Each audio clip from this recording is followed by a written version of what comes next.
Hey, good day everyone. Josh Hammock here, and week 7, our video discussion thread is component malfunction. So it says, describe a time you were flying with a GPS and had a component of that GPS system malfunction.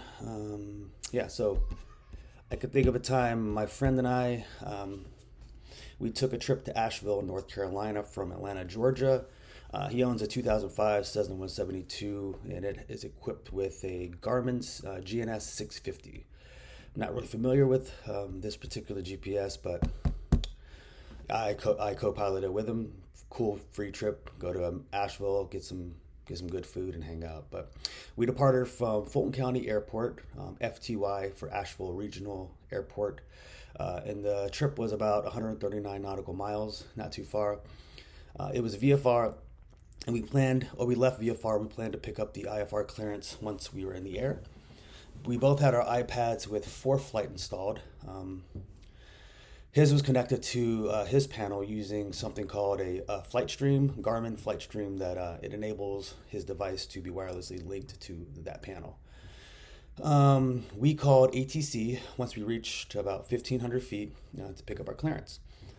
After that, we lost GPS signal. And our 650 showed LOI enunciation, which means loss of integrity. After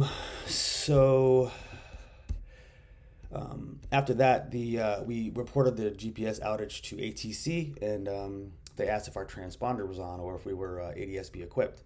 We replied that we were getting radar vectors up until the GPS loss of integrity. We were kind of confused on that, so I decided to turn it off and on, and then that magically worked. Let's see here. So this is 650 was showing an error. We decided to use our iPads for situational awareness, of course, and ATC vectors until we could get the loss of integrity fixed and squared away. Unfortunately, my friend's iPad was giving some incorrect information since he was getting his information from the Garmin 210 flight stream. Which was completely different from mine, and I was using my own personal Stratus ADS-B. My friend and I tried to troubleshoot the issue, but was not getting anywhere as we started to enter actual IMC with little to no visibility. We decided to disconnect his iPad from the flight stream and to use my ADS-B, and this seemed to fix that problem. But not the loss of GPS on the GNS 650. Long story short, we landed safely in Asheville, utilizing radar vectors from ATC and our iPads for traffic avoidance.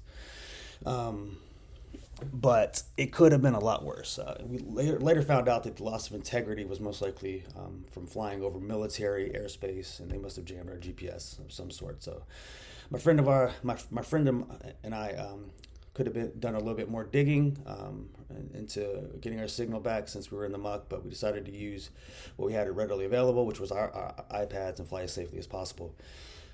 It seems that all too often pilots get distracted with one issue that is actually much smaller and manageable than we think, and they go down a spiral, and they try to find the issues in these complex avionics, and they end up hurting themselves or getting into a situation they can't get themselves out of.